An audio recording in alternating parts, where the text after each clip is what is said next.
नमस्कार साथियों, मेरा नाम है डॉक्टर सौरभ सिंह। मैं असिस्टेंट प्रोफेसर शारीरिक शिक्षा पंडित दीनदयाल उपाध्याय राजकीय महिला महाविद्यालय सेवापुरी से हूँ। और जो कि मेरा कॉलेज जो है वो महात्मा गांधी काशी विद्यापीठ से संबद्ध है। और आज हम लोग चर्चा करेंगे, टॉपिक जो है वो है अभिप्रेरणा यानी कि मोटिवेशन, जो कि आप देख सकते हैं कि बीए चतुर्थ सेमेस्टर खेल मनोविज्ञान और मनोरंजन गतिविधियों के पेपर से लिया गया है। और हम लोग फटाफट शुरू करेंगे कि मोटिवेशन क्या है।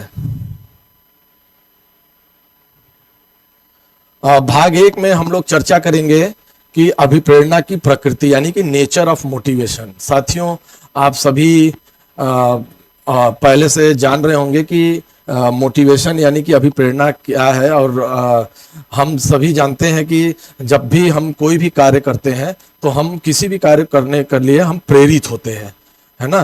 तो उसी के बारे में हम लोग आज आगे चर्चा करेंगे कि ये प्रेरणा जो है वो हमारे लिए कितना महत्वपूर्ण है, हमारे खेल के विषय में हमारे कितने महत्वपूर्ण तरीके से ये कार्य करेगा। सबसे पहले आएगा कि अभिप्रेरणा क्या है, इस पे हम लोग चर्चा करेंगे। तो अभिप्रेरणा, जैसे कि आप यहाँ देख सकते हैं कि अभिप्रेरणा यानी कि मोटिवेशन वह मनोवैज्ञानिक शक्ति है जो किसी खिलाड़ी को थकान, दर्द और असफलता के बावजूद अपने लक्ष्य की ओर बढ़ने के लिए प्रेरित करती है। यानी कि मोटिवेशन वह प्रक्रिया है जिसमें खिलाड़ी अपने थकान या दर्द या जो भी उसे महसूस हो रहा है या असफलता, इन सब को भूलकर वो अपने लक्ष्य की ओर बढ़ने के लिए प्रेरित होता है। वो चाहता है कि मैं अपने लक्ष्य की ओर निरंतर बढ़ता रहूं। ये अभिप्रेरणा हमारे लिए इस तरीके से काम करती है।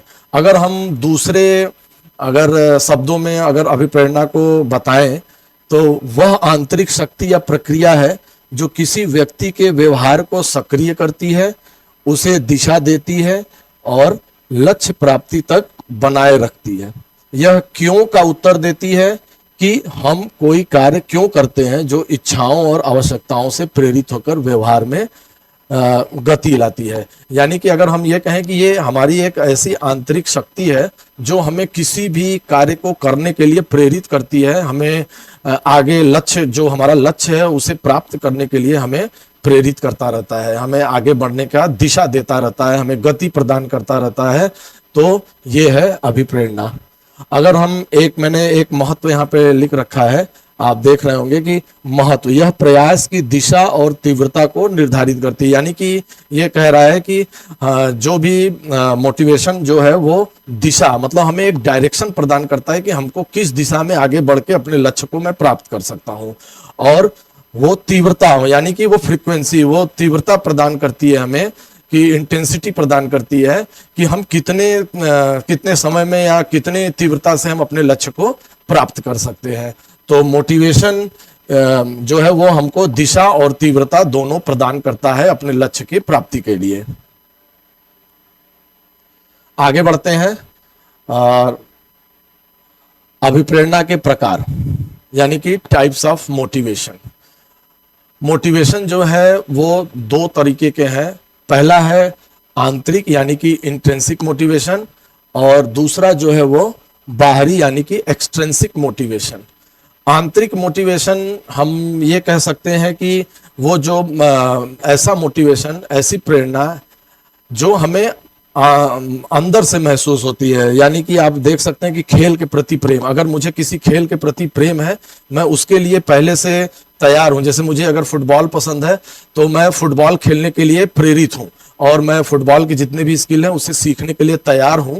मतलब आंतरिक रूप से मैं तैयार हूं, इंटरेस्ट है मेरा उसमें। तो मैं इस खेल के प्रति प्रेम जो मेरा है वो मुझे मोटिवेट करेगा कि मैं फुटबॉल गेम को सीख पाऊं या उसमें आगे बढ़ पाऊं। उसी प्रकार जैसे व्यक्तिगत संतुष्टि, यानी कि मैं कोई कार्य ऐसा कर रहा हूं जिसमें मुझे व्यक्तिगत संतुष्टि अगर मिल रही है तो भी मैं मोटिवेट होऊंगा। ये भी एक प्रकार से आंतरिक मोटिवेशन का एक पार्ट है। उसी प्रकार से और कौशल में महारत हासिल करने की इच्छा, यानी कि मुझे आंतरिक रूप से महसूस हो रहा है कि मुझे इस कौशल में क्या कहते हैं, महारत हासिल करना है।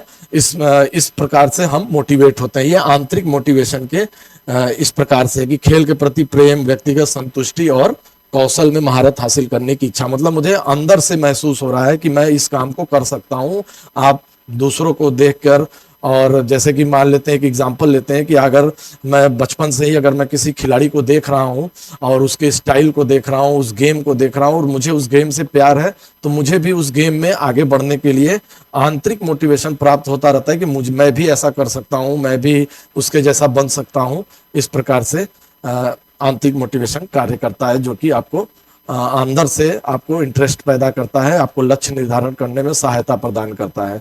उसी प्रकार से अगर हम बात करें बाह्य मोटिवेशन की, तो उसमें आप देख सकते हैं कि बाह्य मोटिवेशन वह है जिसमें हम मोटिवेट होते हैं किसी बाहरी कारक से, कि बाहर के कारक। और बाहर के कारक क्या हो सकते हैं, जैसे किसी पुरस्कार हो सकता है कि हमें अगर मैं ये काम करूंगा तो मुझे ये पुरस्कार मिलेगा, तो मैं बाहरी किसी वस्तु या किसी चीज से मैं मोटिवेट हो रहा हूं कि मैं इस कार्य को करूं, या मैं इस गेम में ऐसा करूं, ऐसा प्रदर्शन हो मेरा तो मुझे पुरस्कार मिलेगा, ट्रॉफी प्राप्त होगी, या मुझे प्रसिद्धि प्राप्त होगी। मतलब कि अगर मैं एक काम को करता हूं या इस काम के लिए मैं अगर इस काम को अच्छे से करूंगा तो मुझे प्रसिद्धि मिलेगी। तो वो जो प्रसिद्धि है वो बाह्य मोटिवेशन का काम कर रही है मेरे ऊपर, और मैं उस काम को करने के लिए प्रेरित हो रहा हूँ। उसी प्रकार से दूसरों से मिलने वाली प्रशंसा, यानी कि अगर मैं कुछ काम ऐसे हैं जिसमें लोगों को ये रहता है कि अगर मैं ऐसे काम करूंगा तो मुझे क्या दूसरों से प्रशंसा मिलेगा, मुझे लोग पहचानेंगे, मुझे लोग फेमस करेंगे या मैं फेम पाऊंगा। तो ये जो फेमस होना या फेम पाना या जो वो किसी कार्य को प्रेरित कर रहा है आपको करने के लिए, तो ये बाह्य मोटिवेशन के तत्व हैं, जो कि पुरस्कार, ट्रॉफी, प्रसिद्धि, पैसा, दूसरों से मिलने वाली प्रशंसा। पैसा भी सबसे बड़ा कारक है हमारे बाहरी मोटिवेशन के लिए, कि आप अगर किसी कार्य को करते हैं या किसी गेम में आप अच्छा प्रदर्शन करते हैं तो आपको इतना रकम मिलेगा, इतना पैसा मिलेगा, जिससे कि आपके आगे के जीवन में सहायता प्रदान होगा। तो लोग कार्यों को करते हैं पैसे के लिए, ठीक है। तो ये बाहरी मोटिवेशन का एग्जाम्पल है कि आप किस तरीके से बाहर के तत्वों से मोटिवेट हो रहे हैं, अपने आप को मोटिवेट कर रहे हैं और आगे बढ़ रहे हैं।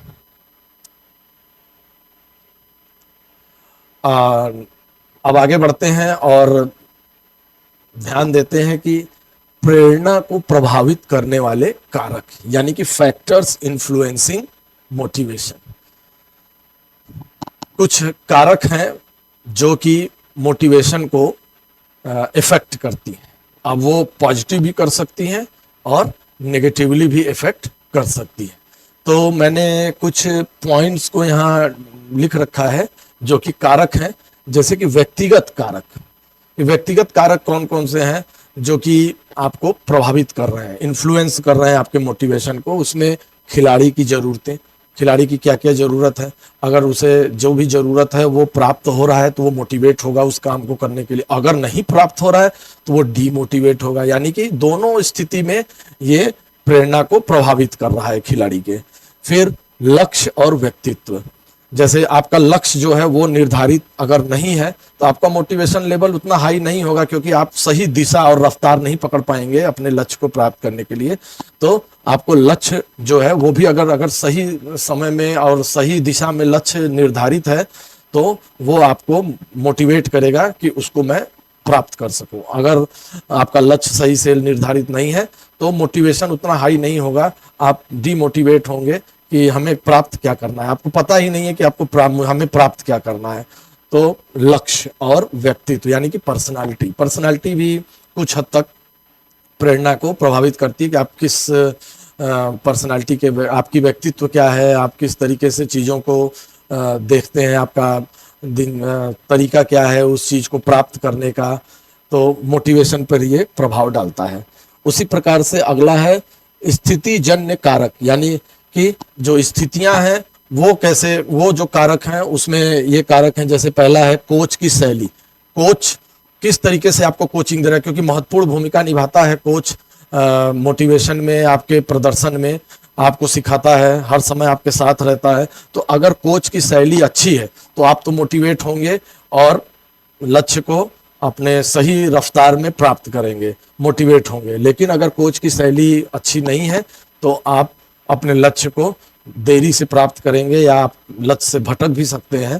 तो कोच की शैली जो है वो प्रभावित कर सकती है। उसके बाद टीम का माहौल, जैसे कि हम जानते हैं कि अगर आपको एनवायरमेंटल कंडीशन अच्छे मिलते हैं तो आपके कार्य सही और सुचारू रूप से आगे बढ़ते हैं। लेकिन अगर टीम का माहौल अच्छा नहीं है, आपस में खिलाड़ियों की बन नहीं रही है, लोग एक दूसरे की टांग खींचने में लगे हुए हैं या प्रदर्शन में कुछ बाधा उत्पन्न कर रहे हैं, आपको मौके नहीं मिल रहे हैं टीम में, या कोई राजनीति हो रही है जिससे कि आपको प्रदर्शन आपका ठीक नहीं हो पा रहा है, तो ये जो टीम का माहौल है ये भी आपके मोटिवेशन लेवल को इफेक्ट करता है। चाहे वो पॉजिटिवली, अगर माहौल अच्छा है, आपको सभी लोग प्रेज कर रहे हैं, आपको बढ़ चढ़ के आपका प्रदर्शन के लिए आपको मोटिवेट कर रहे हैं, तो आपका मोटिवेशन लेवल हाई होगा। लेकिन अगर आपके टीममेट्स आपके साथ नहीं दे रहे हैं और टीममेट्स माहौल अगर टीम का सही नहीं है, तो आपका मोटिवेशन लेवल लो होगा। उसी प्रकार से जीत और हार का रिकॉर्ड, अगर आप जीतते रहते हैं, आपका प्रदर्शन अच्छा है, तो आपका मोटिवेशन लेवल हाई होगा। लेकिन अगर आपकी टीम, आपका प्रदर्शन उस प्रकार से नहीं है कि आप अप टू द मार्क नहीं है आपका प्रदर्शन, और आपका जो टीम है वो मैचेस हार रही है या प्रदर्शन उतना अच्छा नहीं कर पा रही है, तो आपका मोटिवेशन लेवल लो होगा। उसके बाद आते हैं कि सामाजिक समर्थन। सामाजिक समर्थन में परिवार है, मित्र हैं और प्रशंसकों का प्रभाव है। सामाजिक समर्थन में जैसे आप कोई गेम खेलना चाह रहे हैं और आपका परिवार जो है उस गेम के प्रति इच्छुक नहीं है, या वो आपको कह रहे हैं कि नहीं खेलना नहीं है, आपको दूसरे फील्ड में जाना है। जैसे कि मान लेते हैं फॉर एग्जांपल, अगर मेरे पिताजी का एक बिजनेस है, पिताजी चाहते हैं कि नहीं तुम मेरा बिजनेस संभालो, लेकिन जो खिलाड़ी है, जो स्टूडेंट है, वो चाहता है, वो बच्चा है, वो चाहता है कि मैं खेल में अपना करियर आगे बढ़ाऊं। तो अगर परिवार आपका समर्थन करता है, आपको मोटिवेट करता है, तब तो आप अपने लक्ष्य को प्राप्त करेंगे, जो आपने लक्ष्य निर्धारित कर रखा है खेलों की दुनिया से। लेकिन अगर आपका परिवार आपको इसके प्रति समर्थन नहीं कर रहा है, आपके किसी भी कार्य के लिए जिसके लिए आप मोटिवेट हो रहे हैं या करना चाहते हैं, लक्ष्य निर्धारित किए हैं, तो आप समर्थन प्राप्त नहीं होने पर वो आप डीमोटिवेट होंगे, मतलब प्रभावित करेगा आपके मोटिवेशन लेवल को। उसी प्रकार से मित्र हैं, प्रशंसक हैं, जो कि आपके प्रदर्शन में, आपके मोटिवेशन में ये एक तरह से प्रभावित कर सकते हैं। उसी प्रकार से वातावरण और संस्कृति, यानी कि एनवायरमेंटल कंडीशन एंड आपकी जो संस्कृति है वो किस प्रकार से आप पे इफेक्ट डाल सकती है। एक सहयोगी, सकारात्मक और अनुशासित माहौल घर या कार्यस्थल प्रेरणा को बढ़ावा देती है। यानी कि आपके जो सहयोगी हैं और जो आपका कार्यस्थल है, आपका ग्राउंड है, आपका क्या कहते हैं ऑफिस है, अगर वो आपके किसी भी कार्य को प्रेरित करते हैं, सकारात्मक तौर पर आपके कामों को लेते हैं, तो आप निश्चित तौर पे मोटिवेट होंगे, प्रभावित करेगा, मतलब आपके मोटिवेशन लेवल को हाई करेगा। अगर वो ऐसा कार्य नहीं कर पाते हैं तो आपके प्रेरणा को वो लो करेंगे, मतलब प्रभावित करेंगे, चाहे पॉजिटिवली चाहे नेगेटिवली। नेक्स्ट स्लाइड में हम बात करेंगे अचीवमेंट मोटिवेशन के बारे में। पहले हम जानेंगे कि ये उपलब्धि अभिप्रेरणा यानी कि अचीवमेंट मोटिवेशन क्या है। उपलब्धि अभिप्रेरणा यानी कि अचीवमेंट मोटिवेशन का अर्थ सफलता प्राप्त करने, उच्च मानकों को हासिल करने, कौशल में निपुणता पाने और कठिन लक्ष्यों को पूरा करने की जो प्रबल इच्छा या आंतरिक प्रेरणा से है। यह एक ऐसा मनोबल है जो व्यक्ति को उत्कृष्टता यानी कि एक्सीलेंस पाने और चुनौतियों का सामना करने के लिए प्रेरित करती है। यानी कि जो आपके कठिन लक्ष्य हैं या आपके जो लक्ष्य निर्धारित हैं, उसे आप किस प्रकार से अचीव करना चाहते हैं, और जो वो कौशल है, जो निपुणता है आपके अंदर उस अचीवमेंट को प्राप्त करने की, उसे ही हम कहेंगे अचीवमेंट मोटिवेशन। यह ऐसा मनोबल है जो व्यक्ति को उत्कृष्टता पाने और चुनौतियों का सामना करने के लिए प्रेरित करती है। यानी कि आप जो भी टारगेट, जो भी आपका लक्ष्य है, उसे प्राप्त करने में और उनकी चुनौतियों को चुनौतियों से लड़ते हुए आगे बढ़ने की जो मनोबल है, जो क्या कहते हैं ताकत है, आंतरिक ताकत है, वो अब उपलब्धि अभिप्रेरणा यानी कि अचीवमेंट मोटिवेशन कहलाता है। इसके दो मुख्य व्यवहार पैटर्न हैं, दो। पहला क्या है? सफलता की इच्छा। अगर आपके अंदर सफलता की इच्छा है, ये एक जो पैटर्न है आपके व्यवहार का, कि आपके अंदर है कि नहीं मुझे सफल होना है, चाहे जैसी भी चुनौती है, चाहे जिस तरह का एनवायरनमेंट हमें कंडीशन मिले, हमें प्राप्त करना है, हम अपने चुनौतियों के लिए तैयार हैं।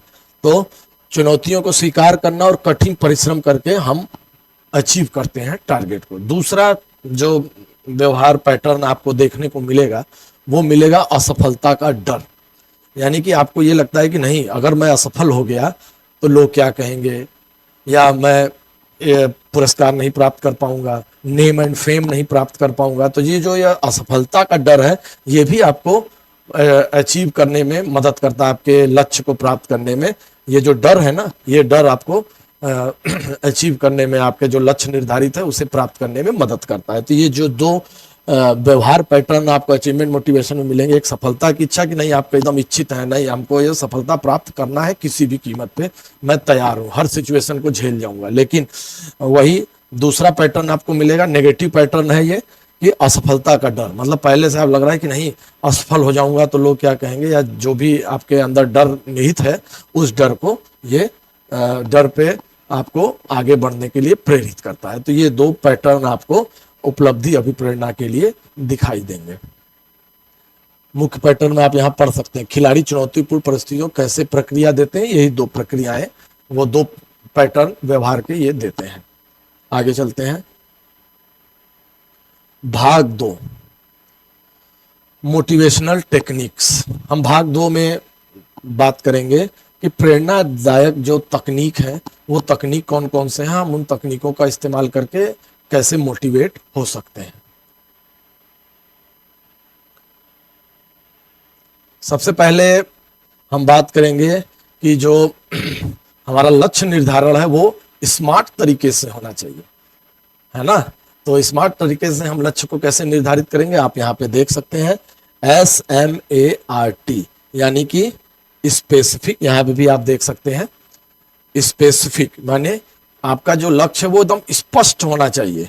जैसे यहाँ पे है, लक्ष्य बिल्कुल साफ होना चाहिए, एकदम स्पष्ट होना चाहिए कि मुझे क्या करना है। टारगेट आपका एकदम स्पष्ट होना चाहिए कि मुझे क्या करना है, और ऐसा ना हो कि कभी लक्ष्य आपका हर समय बदलता रहे, कि आज ये है तो कल ये है, परसों ये है, फिर बीच में गायब हो गया, कोई चीज नहीं है, फिर से अचानक से आ गया। ऐसा नहीं होना चाहिए। आपका लक्ष्य एकदम फ्रॉम द बिगिनिंग ये एकदम स्पष्ट होना चाहिए। उसके बाद हम देखेंगे कि एम का क्या अर्थ है यहाँ पे, मापने योग्य, यानी कि मेजरेबल होना चाहिए, कि प्रगति ट्रैक की जा सके। यानी कि आपका लक्ष्य, जो आपकी प्रगति है अपने लक्ष्य को प्राप्त करने की, उसे हम ट्रैक करते रहें, मेजर करते रहें। बीच बीच में, जैसे आप बीच बीच में टूर्नामेंट खेल रहे हैं, आप प्रैक्टिस कर रहे हैं, आप पसीना बहा रहे हैं, आप ग्राउंड जा रहे हैं, आप प्रतिदिन उस पर काम कर रहे हैं, लेकिन ट्रैकेबल होना चाहिए कि आप बीच बीच में मैचेस खेल रहे हैं, तो आपको ये बताता रहेगा कि आपकी प्रगति सही दिशा में जा रही है कि नहीं जा रही है।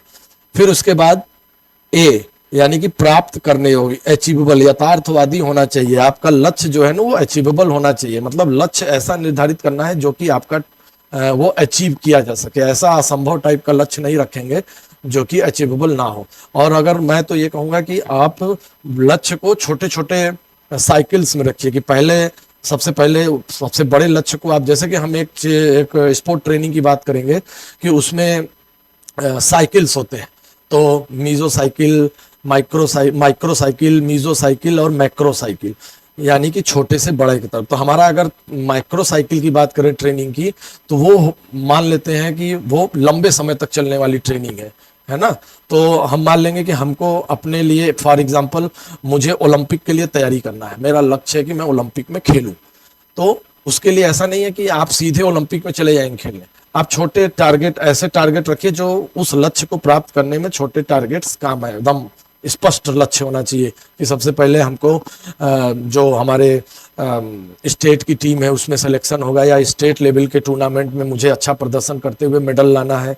फिर स्टेट से आप राष्ट्रीय टीम, नेशनल टीम से तक जाएंगे, वहाँ के लिए टारगेट सेट करेंगे। फिर वो टारगेट मेडल का, फिर अगले आप जो क्या कहते हैं, आपका जो टारगेट है आपका कि ओलंपिक मेडल के लिए हमें या ओलंपिक पोडियम तक हमें जाना है, तो उस टारगेट को अचीव करने के लिए आप आगे बढ़ेंगे। तो आपका ये ध्यान रखना है कि प्राप्त करने या होना चाहिए आपका टारगेट। फिर उसके बाद हम बात करेंगे कि जो आपका टारगेट है, आपका जो लक्ष्य निर्धारण है वो प्रासंगिक होना चाहिए, रेलेवेंट होना चाहिए। कि आपका टारगेट जो है वो रेलेवेंसी इन द सेंस कि अगर आप खेल के क्षेत्र में हैं तो आपका टारगेट भी उसी क्षेत्र में और आपके इंटरेस्ट के क्षेत्र में ही होना चाहिए। ऐसा ना हो कि टारगेट आपका कुछ और है और आप कार्य किसी और चीज पे कर रहे हैं और उस टारगेट को प्राप्त करने की कोशिश कर रहे हैं। तो टारगेट हमेशा प्रासंगिक होना चाहिए। उसके बाद लास्ट है टी, जो कि समयबद्ध, यानी कि टाइम बाउंड, एक समय सीमा हो। यानी कि आपके जो टारगेट है, मैंने कहा ना कि आप पहले एक टारगेट निर्धारित करिए कि हम इस टारगेट को प्राप्त करेंगे, फिर उसके अगले टारगेट को प्राप्त करेंगे, फिर मेन टारगेट जो मेरा है उसको प्राप्त करेंगे। तो समय बाउंड, टाइम बाउंड टारगेट्स होने चाहिए जो कि आप उसको माइलस्टोन की तरह अचीव करते जाएं और वो आपको जो मेन लक्ष्य है उसको प्राप्त करने में सहायता प्रदान करेगा। नेक्स्ट हम बात करेंगे प्रतिक्रिया और फीडबैक और रेनफोर्समेंट, यानी कि प्रतिक्रिया और सुदृढ़ीकरण। यहाँ पे हम देखेंगे कि जो हमारा फीडबैक मैकेनिज्म है कि आप टारगेट को प्राप्त तो करना चाह रहे हैं, है ना, तो उस टारगेट को प्राप्त करने में हमारी जो फीडबैक और जो री इन्फोर्समेंट का जो प्रक्रिया है वो कैसे काम करता है। उसमें सबसे महत्वपूर्ण कार्य है कोच की, क्योंकि आप गेम से गेम से संबंधित आप चीज़ों को सीख रहे हैं, आप कोई खिलाड़ी हैं, आप किसी गेम में इन्वॉल्व हैं और आप उस टारगेट को अचीव करना चाह रहे हैं, तो उसमें कोच की भूमिका अहम होती है। क्यों अहम होती है? कि वो सही समय पर दी गई प्रशंसा और रचनात्मकता सुधार खिलाड़ी के मनोबल को कई गुना बढ़ा सकते हैं। यानी कि जो कोच है वही आपको शेप करेगा, वही आपको ब्लूम करेगा, वो आपको टारगेट अचीव करने में मदद करेगा। तो वो जो सही समय पर दी गई प्रशंसा और रचनात्मक सुधार है जो आपके अंदर आप कहीं गलतियां कर रहे हैं, तो कोच का काम है कि वो आपको सही समय पर आपकी गलतियों को बताता रहे और वो आपकी प्रशंसा भी करता रहे कि नहीं तुम अच्छा खेल रहे हो, तुम टारगेट को अचीव कर पाओगे, और आपकी जो गलतियां हो रही है उसको भी बता रहा है कि आप अच्छा कर रहे हो लेकिन यहाँ पे सुधार की जरूरत है। तो ये जो कोच की भूमिका है वो बहुत स्पष्ट है कि वो आपको टारगेट को प्राप्त करने में बहुत महत्वपूर्ण भूमिका निभाएगा और आपके मनोबल को, यानी कि आपके मोटिवेशन लेवल को इंक्रीज करेगा। हम एक सैंडविच तकनीक का इस्तेमाल करते हैं। जो कोच है वो सैंडविच तकनीक इस्तेमाल करते हैं। क्या है वो तकनीक? आप ध्यान देखिएगा कि सकारात्मक टिप्पणी से शुरुआत करें। यानी कि जैसे प्लेयर प्रैक्टिस कर रहा है या मैच खेल के आया या मैच वाला दिन है, तो हमेशा आपको पता है कि उसके अंदर क्या गड़बड़ी हुई है या वो क्या गड़बड़ करके आया है ग्राउंड में, लेकिन फिर भी आप उसको सकारात्मक टिप्पणी, बहुत अच्छा खेले, यहाँ पे जो जो सकारात्मक चीजें आपको दिख रही हैं उस पर चर्चा करिए कि बहुत अच्छा किया आपने, और ये शॉट जो मारा था बहुत ही अच्छा था, या इस तरीके से जो आपने किक किया वो बहुत अच्छा था, बहुत अच्छा आगे बढ़ रहे हो तुम। इस तरीके से बात करते हुए बात की शुरुआत करेंगे, ठीक है। फिर उसके बाद सुधार की तकनीक बताएं। अचानक से तुरंत आते ही एकदम चिल्लाना नहीं है और तुरंत ही ऐसा नहीं कहना है कि तुम ये गड़बड़ किए वो गड़बड़ किए। पहले आप उसके सकारात्मक बातें बताइए, फिर उसके बाद बताइए कि कहाँ पे आपकी जो तकनीक कहाँ पे गड़बड़ी हुई है, उसको कैसे सुधारा जा सकता है, उस पर किस तरीके से कार्य को किया जा सकता है वो बताएं। फिर उसके बाद आप प्रोत्साहन के साथ, यानी कि जब सेशन का एंड हो, मैच डे हो, प्रैक्टिस डे हो, ट्रेनिंग डे हो, उसका जो सेशन है वो जब एंड होगा तो आपको प्रोत्साहन के साथ समाप्त करेंगे कि आपने बहुत अच्छा आज का दिन बिताया है, आप ट्रेनिंग में बहुत अच्छा किए हैं और मैच में अच्छा किए हैं, आप आगे भी इसको कंटिन्यू करिएगा।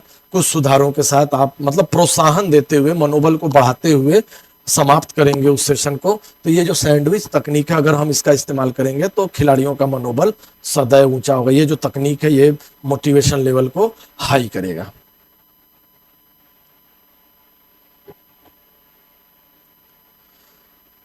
खेल प्रदर्शन पे प्रभाव, ये एक मैंने स्लाइड रखा है, ये डेटा लिया गया है कि प्रशिक्षण में निरंतरता जो है, अगर आप प्रशिक्षण में निरंतरता है आपके अंदर, तो आपका टारगेट अचीव करने का चांसेस 92% है। यानी कि आप प्रशिक्षण जो ट्रेनिंग का पार्ट आपका है, अगर आप ट्रेनिंग कर रहे हैं तो उसमें निरंतरता यानी कि कंसिस्टेंसी आपकी होनी चाहिए। आप रेगुलर आइए, रेगुलर स्टूडेंट रहिए, रेगुलर खिलाड़ी रहिए और तकनीकों को सीखिए। ऐसा ना हो कि आप 1 महीना आए फिर 6 महीना के लिए आराम करने चले गए, फिर बीच में आप आए फिर चले गए। तो अगर इस तरह से अगर इरेगुलर रहेंगे तो आपके प्रदर्शन पर निश्चित तौर पे कि प्रभाव नेगेटिव पड़ेगा। उसी प्रकार से कौशल अधिग्रहण की गति, यानी कि आप जो स्किल सीख रहे हैं, जो स्किल आप अपने अंदर समाहित कर रहे हैं, वो स्किल की गति अगर अच्छी है, मैंने शुरू में ही बताया था कि जो आपके अभिप्रेरणा है वो गति और डायरेक्शन प्रदान करता है कि आप कैसे टारगेट को अचीव करेंगे। तो ये जो गति है ना अधिग्रहण की,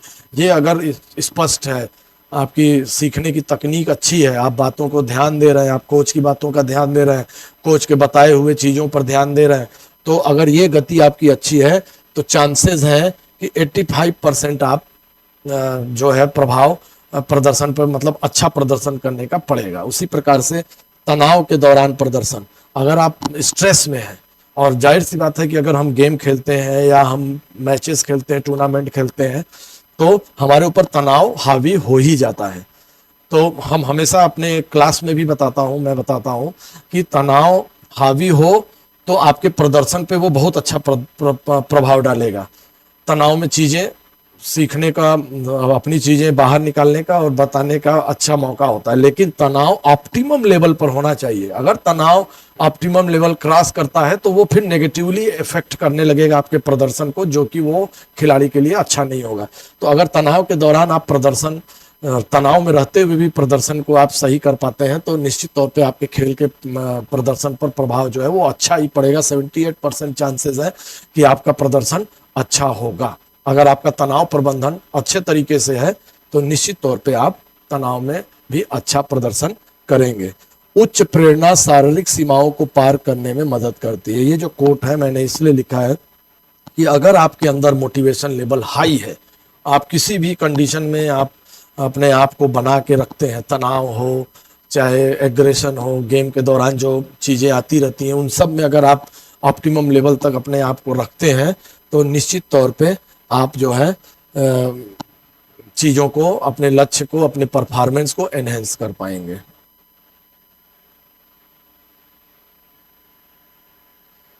नेक्स्ट पार्ट में, भाग 3 में हम चर्चा करेंगे कि मानसिक तैयारी की रणनीतियां, यानी कि मेंटल प्रिपरेशन स्ट्रेटजीज, कि आपका जो मेंटल प्रिपरेशन है उसके कौन कौन सी रणनीतियां हैं जिनको हम अपनाएंगे तो हम मेंटली प्रिपेयर होंगे अपने लक्ष्य को प्राप्त करने के लिए, अपने परफॉर्मेंस को इंक्रीज करने के लिए, लक्ष्य को प्राप्त करने के लिए।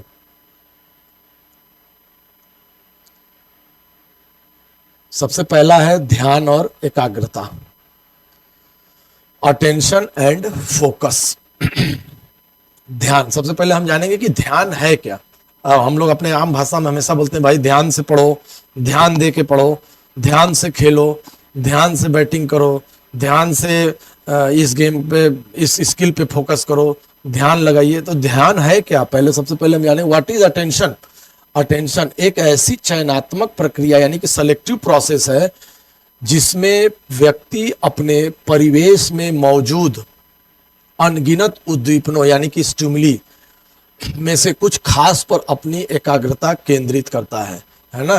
तो अनेकों तरह के, जैसे कि आप गेम खेल रहे हैं, अनेकों तरह की चीजें उस समय आती रहती हैं, कोई चिल्ला रहा है, कोई कुछ कर रहा है, बैट्समैन अलग तरीके से बैटिंग कर रहा है, या आप जो भी गेम खेल रहे हैं उसमें, लेकिन उन सब में से जितने भी स्टिमुली आपके पास आ रही हैं उसमें से किसी एक चीज पे, यानी कि आप बॉलर हैं, बॉलिंग कर रहे हैं, तो आप ये नहीं ध्यान दे रहे कि वहां पीछे कौन चिल्ला रहा है, दर्शक क्या बोल रहे हैं, या मैच की कंडीशन क्या चल रही है। आप बस इतना ध्यान रखिए कि हमको लेंथ पे बॉलिंग करनी है, इस बैट्समैन की क्या वीकनेस थी जो हमें कोचिंग के टाइम पे मेरे कोच ने बताया था, उस पे ध्यान देते हुए आप बॉलिंग पे जा रहे हैं या बॉलिंग कर रहे हैं, और ध्यान दे रहे हैं कि हमको एक चीज पे ध्यान रखना है, फोकस करना है कि हमको, अगर बैट्समैन वो ऑफ साइड पे अच्छा खेल रहा है तो हमको मिडिल और लेग के पे बॉलिंग करनी है, अगर ये लेग स्टंप पे, लेग साइड पे आपका अच्छा खेल रहा है तो हमको किस तरीके से ध्यान लगाते हुए, हमको उसकी कमजोरियों को देखते हुए हमको ध्यान लगाते हुए कहाँ पे बॉलिंग करना। मतलब एकाग्रता, बहुत सारे रिस्पॉन्स स्टिमुली में से किसी एक चीज पर ध्यान एकाग्र होना ही अटेंशन है। उसी के बाद हम बात करेंगे फोकस, यानी कि एकाग्रता या केंद्रण या अवधान कि वह अवधान की वह अवस्था है जहां पर आप अपनी मानसिक ऊर्जा को किसी एक विशिष्ट कार्य, विचार या वस्तु पर किसी तरह समर्पित कर देते हैं। इसे अक्सर एकाग्रता यानी कि कंसंट्रेशन के पर्यायवाची के रूप में भी देखा जाता है, यानी कि फोकस। अब उन सब में जैसे आपने सावधानी, बॉलिंग कर रहे हैं, एकाग्र हैं आप, लेकिन आप अब फोकस कर रहे हैं कि हमको एकदम एग्जैक्टली यॉर्कर मारना है, तो आप फोकस कर रहे हैं किसी एक चीज पर। अब एकदम से जो आपका बॉलिंग पूरा क्षेत्र था उस पर भी आपने एक चीज पे फोकस किया कि हमको पर्टिकुलरली उसके पैरों के पास बॉल डालनी है ना, तो पैरों के पास बॉल फेंकनी। तो आप फोकस कर रहे हैं, अपने आप को फोकस कर रहे हैं कि हमको पर्टिकुलरली क्या करना है। उसके बाद अगर हम बात करें कि जो अटेंशन है, एकाग्रता है, वो अटेंशन जो है वो ध्यान कितने प्रकार के हैं, तो उसमें हम लोग बात करेंगे कि चयनात्मक ध्यान यानी कि सेलेक्टिव अटेंशन, विभाजित अवधान यानी कि डिवाइडेड अटेंशन, और सतत अवधान यानी कि सस्टेन्ड अटेंशन। ये तीन प्रकार के हमें ध्यान देने वाली बात है। तो उसमें सबसे पहला है कि चयनात्मक ध्यान यानी कि चयन, और नाम से ही लग रहा है कि चयन। तो मैदान पर शोर और विकर्णों को नजरअंदाज कर कर केवल महत्वपूर्ण संकेतों पर ध्यान देना। जैसे कि आप ग्राउंड में खेल रहे हैं, बहुत सारे दर्शक हैं, शोर कर रहे हैं, बहुत सारी चीजें हो रही हैं ग्राउंड में, लेकिन आप ध्यान दे रहे हैं कि हमारा जो कप्तान है हमें किस तरीके से फील्डिंग सेट कर रहा है, या आप किस तरीके से अपने फील्डरों को बात कर रहे हैं, या फुटबॉल खेल रहे हैं तो आपने अपने स्ट्राइकर को या अपने बैकी को कैसे आप इशारे कर रहे हैं, या वॉलीबॉल खेल रहे हैं तो आप अपने इतने शोर में, इतने लोगों के बीच में आप किस तरीके से इंगित कर रहे हैं कि हमको पर्टिकुलरली अभी मैं क्या करने जा रहा हूं। मतलब आप पूरी वहां पे इतने चीजें होने के बावजूद भी आप किसी एक चीज को चयन करके उस पर कार्य कर रहे हैं, उसे हम कहेंगे चयनात्मक, सेलेक्टिव अटेंशन, उस पर आपने ध्यान किया हुआ है। उसके बाद विभाजित अटेंशन यानी कि डिवाइडेड अटेंशन की बात करें तो एक ही समय में दो या दो से अधिक कार्यों पर ध्यान दिया जाता है। जैसे यहाँ पे मैंने एक एग्जांपल ऐसे नॉर्मल एग्जांपल लिखा है कि गाड़ी चलाते समय जैसे हम बातचीत कर रहे हैं तो हमारा ध्यान दो तरफ है, एक तो बात कर रहे हैं, उसकी बातों को ध्यान से सुन के उस पर रिप्लाई कर रहे हैं, और दूसरा सामने हम गाड़ी चला। वैसे करना नहीं चाहिए ये, लेकिन एक एग्जाम्पल के तौर पर मैंने इसे बताया है। और उसे हम आमतौर पर डिवाइडेड अटेंशन को मल्टीटास्किंग भी कहते हैं, है ना। फिर उसके बाद हम अगला बात करें तो सतत अवधान यानी कि सस्टेन्ड अटेंशन की बात अगर करें तो किसी कार्य पर लंबे समय तक ध्यान बनाए रखना है सतत अवधान है, लंबे समय तक। तो यहाँ पे मैंने एक उदाहरण दिया है कि परीक्षा के लिए जैसे घंटों पढ़ाई करना या रडार स्क्रीन पर निगरानी करना, जैसे परीक्षा के लिए घंटों पढ़ाई कर रहे हैं तो हमारा ध्यान हट नहीं रहा है ना, और हम सस्टेन्ड हैं, हम सतत प्रयास कर रहे हैं, मतलब हम लंबे समय तक ध्यान। जैसे हम बैटिंग करते हैं तो खेल से अगर उदाहरण लें तो अगर हम लंबे समय से बैटिंग कर रहे हैं तो शुरू में फोकस किया मैंने, तो उसके बाद फिर हमारा ध्यान, अब पूरा ध्यान ये है कि हमको लंबे समय तक खेलना है। जैसे टेस्ट मैच हो रहा है, मैं फॉर एग्जांपल अगर हम टेस्ट मैच, क्रिकेट में टेस्ट मैच खेल रहे हैं तो हमें ये जो सतत अवधान है, सस्टेन्ड अटेंशन है, इस पे ज़्यादा फोकस इसलिए रहेगा क्योंकि हमें लंबे समय, क्योंकि टेस्ट मैच है, लंबे समय तक हमको क्रीज पे रहना पड़ता है, तो हमें इस सस्टेन्ड अटेंशन की बहुत ज़्यादा ज़रूरत पड़ेगी ताकि आपका जो ध्यान है वो टूटे नहीं, वो लंबे समय तक बैटिंग आपको करनी है और करना है, तो अच्छा परफॉर्मेंस के लिए आपको लंबे समय तक पिच पे डटे रहना पड़ेगा। एक उदाहरण मैंने यहाँ पे दे रखा है चयनात्मक अटेंशन का। एक बास्केटबॉल खिलाड़ी का केवल हुप पर ध्यान केंद्रित करना, न कि चिल्लाती हुई भीड़ पर, यानी कि भीड़ कितना भी शोर मचा रही है, कुछ भी बोल रही है, आपको कानों से बहुत तरह के रिस्पॉन्स आ रहे हैं, सुनाई दे रहे हैं, लेकिन एक खिलाड़ी का एकदम जो क्या कहते हैं ध्यान है वो सिर्फ हुप पर है कि हम किस तरीके से बॉल को बास्केट करेंगे। अब बात करेंगे हम लोग एकाग्रता बढ़ाने की तकनीक। दो तरीके से मैंने यहाँ पे स्लाइड में दे रखा है। पहला है संकेत शब्द यानी कि क्यू वर्ड्स, है ना। तो एकाग्रता बढ़ाने के लिए कि शांत शब्द, जैसे हम बोलते हैं शांत रहो, अपने खिलाड़ियों को मोटिवेट करने के शांत रहो, शांति से खेलना है हमें, अपने आप से बात भी कर रहे हैं। तेज, संतुलन जैसे शब्दों का उपयोग करके हम ध्यान को वापस ला सकते हैं। उसी प्रकार से पूर्व प्रदर्शन दिनचर्या, एकाग्रता बढ़ाने की जो तकनीक है उसमें दूसरा है पूर्व प्रदर्शन दिनचर्या। इसमें खेल शुरू होने से पहले एक निश्चित क्रम में गतिविधियों को दोहराते हैं।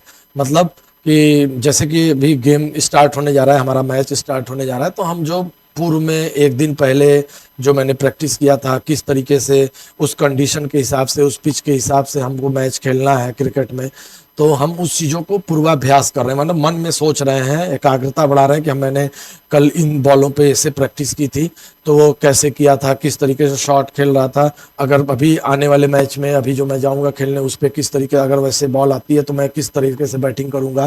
तो ये दो प्रकार की एकाग्रता बढ़ाने की तकनीक, जैसे संकेत शब्द से और पूर्व प्रदर्शन के दिनचर्या को सोच के, एनालाइज करके, दोहरा के हम चीज़ों को सही कर सकते हैं, एकाग्रता को बढ़ा सकते हैं।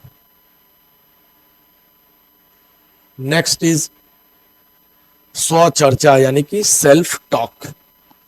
बड़ा महत्वपूर्ण है ये। स्व चर्चा वह आंतरिक संवाद है जो हम स्वयं से करते हैं। यह हमारे आत्मविश्वास और भावनाओं को सीधे प्रभावित करता है। इसीलिए मैच से पहले आप देखेंगे खिलाड़ियों को कि वो स्वयं से बात करते हैं, वो स्वयं से मोटिवेट करते हैं। ये अपने आप से बात करते हैं कि मैं अंदर जाऊंगा, कैसे खेलूंगा, या हमसे गलती होगी तो मैं क्या बोलूं, किस तरीके से उस पर टैकल करूंगा उस सिचुएशन को। तो ये जो स्व चर्चा है वो आंतरिक संवाद है, मतलब ये वो अंदर ही वो खिलाड़ी अपने आप से स्वयं बातें कर रहा है कि हमको परफॉर्मेंस खराब नहीं हो, हमको ध्यान केंद्रित रखना है, हमारा कंसंट्रेशन नहीं बिगड़ना चाहिए, हमारा अटेंशन फोकस नहीं हो खत्म होना चाहिए, हमको लंबे समय तक खेलना है। मतलब वो अपने आप से बात करके, जैसे कोच आपसे बात करके आपको मोटिवेट करता है, उसी प्रकार से शरीर आंतरिक रूप से एक कोच की भूमिका निभाते हुए स्वयं से बात करके आपको मोटिवेट करता है। उसे हम कहेंगे सेल्फ टॉक।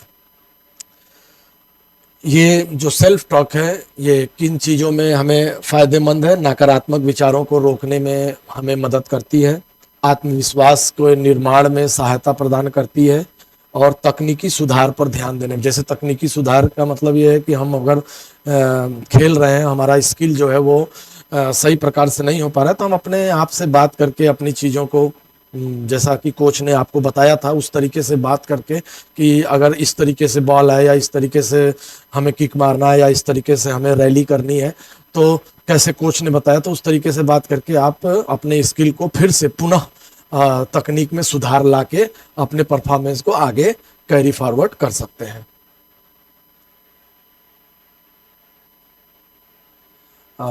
नेक्स्ट स्लाइड में हम बात करेंगे कि स्व चर्चा के प्रकार, टाइप्स ऑफ सेल्फ टॉक। हम यहाँ पे एक चार्ट पे आपको यहाँ पे लिखे हुए हैं प्रकार, उद्देश्य और उदाहरण। सबसे पहले है निर्देशात्मक या डायरेक्शनल जो सेल्फ टॉक है, मतलब हम अपने आप को निर्देशित कर रहे हैं अपने आप से कि तकनीक पर ध्यान देना है। उदाहरण के लिए जैसे कोहनी सीधी रखना है, गेंद पर नजरें हटाएं, मतलब खिलाड़ी खुद से बात कर रहा है कि हमें, अगर मैं बैटिंग कर रहा हूँ, मेरी कोहनी बार बार सही नहीं जा रही जिससे कि मैं बॉल मिस कर रहा हूँ, तो मुझे अपनी कोहनी, मतलब अपने से बात करें कि मुझे अपनी कोहनी को सीधा रखना है। उसी प्रकार से गेंद पर नजरें बनाए रखनी है, गेंद से नजर नहीं हटनी चाहिए, मतलब आप आंतरिक रूप से अपने आप से बात कर रहे हैं, निर्देश दे रहे हैं, अपने आप को निर्देश दे रहे हैं। उसी प्रकार से दूसरा है प्रेरणादायक। इसमें प्रयास और आत्मविश्वास बढ़ता है। एग्जाम्पल के लिए, मैं यह कर सकता हूँ, हार नहीं मानना है, यानी कि आप जुझारूपन आपका दिखा रहा है, आपको मोटिवेट, आप सेल्फ मोटिवेट हो रहे हैं कि मैं यह कर सकता हूँ। मेरा मतलब आपके आत्मविश्वास को, अगर आपका आत्मविश्वास कभी भी किसी भी मोड़ पर डगमगा रहा है, तो आप इस तरीके का प्रयास, सेल्फ टॉक के प्रयास से कर सकते हैं कि मैं ये कर सकता हूँ, मैं हार नहीं मानूंगा, मैं इसको कर सकता हूँ, मैं इसके लायक हूँ। मतलब आप अपने आप से बात करके अपने आप को मोटिवेट कर रहे हैं। उसके बाद आता है नकारात्मक, नेगेटिव। प्रदर्शन बिगड़ना, बचना चाहिए। ये जो सेल्फ टॉक है नकारात्मक रूप से ये नकारात्मक टाइप तो दे दिया, क्योंकि कई लोग कहते हैं कि अरे ये प्रदर्शन बिगड़ रहा है मेरा, अरे हम खराब कर रहे हैं, बहुत खराब खेल रहे हैं। अपने आप को नेगेटिव बातें नहीं बोलनी है, नहीं तो आपका जो प्रदर्शन है वो डाउनग्रेड होने लगेगा। तो नेगेटिव जो आपका सेल्फ टॉक है उससे हमें बचना चाहिए, कि हमें नेगेटिव सेल्फ टॉक नहीं करना है। हमें हमेशा प्रेरणादायक या निर्देशात्मक तरीके से अपने आप से बात करनी है कि हम प्रदर्शन को अच्छा कर सके। मैं बहुत बुरा खेल रहा हूं, मैं अच्छा नहीं खेल रहा हूं, आज लोग क्या कहेंगे, मतलब नेगेटिविटी आपके अंदर नहीं आनी चाहिए। Next slide. नेक्स्ट है रिलैक्सेशन, यानी कि अपने आप को शिथिलीकरण करना, रिलैक्स होना, आराम की अवस्था में जाना। शिथिलीकरण यानी कि रिलैक्सेशन एक ऐसी शारीरिक मानसिक अवस्था है जिसमें व्यक्ति तनाव, चिंता और शारीरिक खिंचाव से मुक्त महसूस करता है। यह केवल आराम करना नहीं बल्कि एक सक्रिय प्रक्रिया है जिसके माध्यम से शरीर की तनाव प्रक्रिया यानी कि स्ट्रेस रिस्पांस को शांत किया जाता है। इतने एग्जॉस्टिव मैचेस खेलने के बाद, इतने लंबे समय तक फील्ड में उतरने के बाद जब शरीर थकान की अवस्था में जाता है तो हमें रिलैक्सेशन टेक्निक जरूर अपनानी चाहिए, अन्यथा आपको इंजरी होने का चांस, आगे के खेल के प्रदर्शन में गिरावट जैसी चीजें आपको महसूस होंगी या ऐसा देखने को मिलेगा। तो रिलैक्सेशन का मतलब हम गलत तरीके से नहीं लेंगे कि आराम करेंगे। रिलैक्सेशन की भी तकनीक है, उसे हम किस तरीके से करेंगे कि वो हमें फायदा पहुंचाए, ना कि एकदम आराम की अवस्था में चले जाएं कि जो चीजें आप पहले घटित हो चुकी हैं वो भी आप भूल जाएं। तो यहाँ पे इसीलिए दे रखा है कि केवल आराम करना नहीं होता है बल्कि एक सक्रिय प्रक्रिया है, मतलब एक सक्रिय प्रोसेस है जिसके माध्यम से शरीर के जो तनाव की प्रक्रिया है उसे हम शांत करते हैं, कम करते हैं, ताकि अगले मैच, अगले दिन के लिए मैं फिर से फ्रेश तरीके से अपने आप को फ्रेश महसूस करूं और मैं प्रदर्शन को सही तरीके से कर पाऊं। विश्राम और शांति की जो टेक्निक है इसके सबसे पहला है तनाव प्रदर्शन। पीछे भी स्लाइड में मैंने बताया था कि अगर तनाव प्रबंधन आपका अच्छा है तो आपके जो मोटिवेशन लेवल है उसमें गिरावट नहीं आएगी, बल्कि आप अच्छा प्रदर्शन ही करेंगे। तो यहाँ पे तनाव प्रबंधन के लिए मैंने दे रखा है कि अत्यधिक उत्तेजना प्रदर्शन को खराब कर सकती है, जैसा मैंने बताया है अभी। विश्राम तकनीक मांसपेशियों को तनाव को कम करती है। तो उत्तेजना जो तनाव है आपके अंदर उसे वो बहुत ज्यादा अगर आपके अंदर आती है तो आपके प्रदर्शन को निश्चित तौर पे वो हिंडर करेगा, यानी कि खराब ही करेगा। तो उसके लिए हमने तनाव प्रबंधन के लिए एक जो सेलेक्टिव प्रोग्रेसिव एक एक्सरसाइज है उसे हम करेंगे PMR, यानी कि प्रगतिशील मांसपेशी विश्राम, प्रोग्रेसिव मस्कुलर रिलैक्सेशन। इसमें शरीर के प्रत्येक हिस्से को बारी बारी से सिकोड़ना और ढीला करते हैं। मतलब आप अगर एक रिलैक्स तरीके से, चाहे आप लेट जाइए चाहे आप बैठे हुए हैं, उसमें आप बारी बारी से शरीर के मसल्स को बारी बारी से सिकोड़ते हैं, माने कि एकदम टाइटन करते हैं, फिर उसके बाद रिलैक्स करते हैं, टाइटन करते हैं, फिर रिलैक्स करते हैं। नेक्स्ट है ब्रीदिंग बॉक्स ब्रीदिंग। ये भी एक तकनीक है जिससे कि हम अपने तनाव को, अपने आप को रिलैक्स फील कराते हैं। इस तकनीक में 4-4-4-4 तकनीक भी बोलते हैं, जिसमें 4 सेकंड हम सांस लेंगे, फिर 4 सेकंड के लिए सांस रोकेंगे, फिर 4 सेकंड के लिए सांस छोड़ेंगे, फिर 4 सेकंड के लिए सांस रोकेंगे। तो ये जो 4-4-4 की तकनीक है, इसे हम इस चक्र को 3 से 5 मिनट तक करेंगे या 7 से 10 बार दोहराएंगे, जिससे कि हमारे शरीर को रिलैक्स महसूस होगा, हम रिलैक्सेशन की प्रक्रिया पूर्ण कर पाएंगे। यह तकनीक हृदय गति को नियंत्रित करने और घबराहट कम करने के लिए दुनिया भर के एथलीटों द्वारा उपयोग की जाती है। हृदय गति को, आपके जो पल्स रेट है उसे कम करने में मदद करता है, और आपकी जो घबराहट है, आपकी जो स्ट्रेस है, उसे भी कम करके नॉर्मलाइजेशन करने में मदद करता है। आप नॉर्मल होंगे, आप रिलैक्स महसूस करेंगे और अपने आप को तरोताजा महसूस करेंगे। नेक्स्ट है कल्पना, इमेजरी। कल्पना भी एक मेंटल प्रिपरेशन है हमें अच्छे परफॉर्मेंस के लिए, मोटिवेशन के लिए। इसमें हम ये पहले हम जानेंगे कि ये कल्पना इमेजरी है क्या।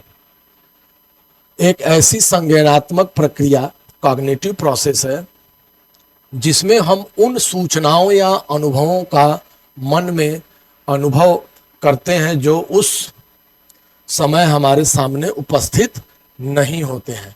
यानी कि हम कल्पना करते हैं, हम इमेज तैयार करते हैं कि मैं अगर वहाँ पे जाऊँगा तो किस प्रकार से खेलूँगा, किस प्रकार से शॉट एग्जीक्यूट करूँगा, किस प्रकार से अपने प्रदर्शन को कर पाऊँगा। मतलब आप बैठे हुए हैं ग्राउंड के बाहर, लेकिन आप अपने मन में, मस्तिष्क में उस सिचुएशन की कल्पना कर रहे हैं जिस सिचुएशन को आप आने वाले समय में अभी ग्राउंड में जाके करेंगे।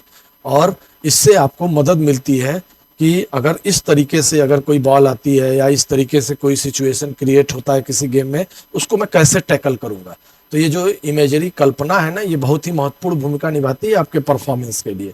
आप इमेज बनाते हैं अपने अंदर कि अगर ऐसे आएगी बॉल या इस तरीके से होगा तो मैं किस तरीके से शॉट खेलूंगा, किस तरीके से इसे बॉल को लीव करूंगा। मतलब जो भी आप उस पर जो सुइटेबल परफॉर्मेंस है उसको किस प्रकार से मैं करूंगा। इसे हम लोग मानसिक पूर्वाभ्यास भी कहते हैं। अपनी आंखें बंद करके खेल की हर गतिविधि को स्पष्ट रूप से देखना। जब हम किसी क्रिया की कल्पना करते हैं तो मस्तिष्क के वही हिस्से सक्रिय होते हैं जो वास्तविक प्रदर्शन के दौरान होते हैं। ये इमेजरी जो है ये बहुत ही महत्वपूर्ण पड़ाव है हमारे मोटिवेशन का, हमारे परफॉर्मेंस के एनहेंसमेंट में। ये कह रहा है कि जब हम किसी प्रक्रिया की कल्पना करते हैं, किसी भी क्रिया की, तो वो मस्तिष्क के वही हिस्से को सक्रिय करता है जो वास्तविक प्रदर्शन के दौरान होंगे। तो आपका पूर्वाभ्यास तो ग्राउंड में जाने से पहले ही हो गया कि हमको किस प्रकार से शॉट को खेलना है, किस प्रकार से हमको किस मेरिट पर जाके बॉल को खेलना है, किस प्रकार से आप किक करेंगे, किस प्रकार से आप टैकल करेंगे, किस प्रकार से आप वॉली करेंगे, किस प्रकार से आप ब्लॉक करेंगे। यानी कि गेम के जो सिचुएशन, डिफरेंट टाइप की सिचुएशंस आती हैं, उसे हम पहले ही अपने कल्पना में देख लेते हैं। मेरा मस्तिष्क उस शरीर के पार्ट को, उस मसल्स को एक्टिवेट कर देता है कि अगर इस तरीके से अगर कोई चीज़ें होंगी तो हम इस तरीके से उसका रिस्पांस करेंगे। तो ये बहुत ही मतलब आपका एक मेंटल रिहर्सल है। वास्तविक चीज होने से पहले ही ये आपका एक तरीके से मेंटल रिहर्सल करा देता है, जिससे कि आप वास्तविक सिचुएशन को पहले से भली भांति समझ जाते हैं और वास्तविक सिचुएशन में जाके आप अच्छा प्रदर्शन कर पाते हैं। प्रभावी कल्पना के तत्व, एलिमेंट्स ऑफ इफेक्टिव इमेजरी। पहला है दृश्य, दूसरा है ध्वनि, तीसरा है स्पर्श। विजुअल तरीके से, जैसे कि मैदान को देखने के बाद हम कल्पना करते हैं कि इस मैदान के हिसाब से मुझे किस तरीके से परफॉर्मेंस को अपने एग्जीक्यूट करना है।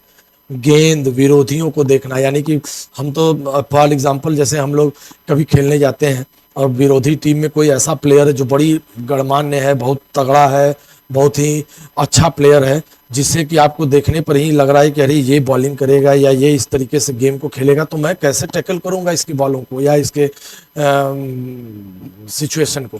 तो आप एक इमेज तैयार करते हैं कि अगर इस तरीके से वो उनको देखने के बाद, यानी कि दृश्य आप देखने के बाद तैयार करते हैं अपने मन में एक इमेज कि अगर ऐसा होगा तो हम कैसे रिस्पॉन्स करेंगे। दूसरा है सुनने के बाद, भीड़ का शोर, सिटी की आवाज़ सुनना, यानी कि आप इमेजिन करते हैं कि भीड़ के शोर को सुनने के बाद कि हमारा रिस्पांस किस तरीके से जाएगा। या जैसे कई गेमों में विसिल्स का इस्तेमाल होते हैं, कई गेमों के जो इक्विपमेंट हैं उनके इस्तेमाल होने के बाद आपकी जो प्रतिक्रिया है, आपका जो मेंटल प्रिपरेशन है उस सिचुएशन को हैंडल करने का, वो तैयार होता है। उसके बाद स्पर्श, यानी कि फील। जब आप किसी स्पोर्टिंग इक्विपमेंट्स को अपने हाथ में लेते हैं, टच करते हैं, ग्राउंड के अंदर जाते हैं, आप बॉल को हाथों से छूते हैं, रैकेट के हाथों से छूते हैं, तो जो महसूस करने के बाद आपको एक फीलिंग आती है कि हमको किस प्रकार से इससे प्रदर्शन करना है, किस प्रकार की ये चीज़ है, किसे इसका इस्तेमाल करेंगे। तो ये जो मेंटल प्रिपरेशन है ये हमको स्पर्श यानी कि फील से आता है। कल्पना जितनी विस्तृत होगी प्रदर्शन उतना ही बेहतर होगा। यानी कि आपकी जो इमेजरी है वो जितना विस्तृत होगा, जितने समय तक रहेगा, जितना दूरी तक आप उस अपने सिचुएशन को, जो ओरिजिनल सिचुएशन आने वाला है उसको जितना देर अपने आप अंदर आप जितना बड़ा उसको सोच पाएंगे, जितने समय तक के लिए सोच पाएंगे, उतना ही अच्छा आपका प्रदर्शन होगा, क्योंकि आप पहले ही उस सिचुएशन के लिए तैयार हो चुके हैं। आपका बॉडी जो है वो उस सिचुएशन को आने से पहले ही तैयार है कि हमको किस तरीके से आपको एग्जीक्यूट करना है परफॉर्मेंस को, स्किल को भी।